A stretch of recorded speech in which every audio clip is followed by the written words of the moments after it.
A fresh take on the origin of Earth's moon.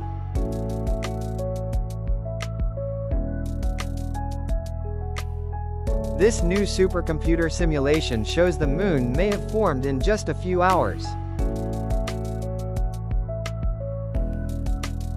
It's one of the highest resolution simulations of the moon's formation.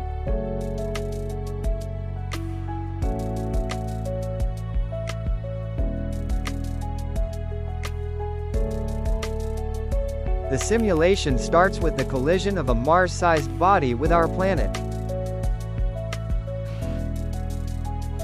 Debris from the impact forms into two bodies.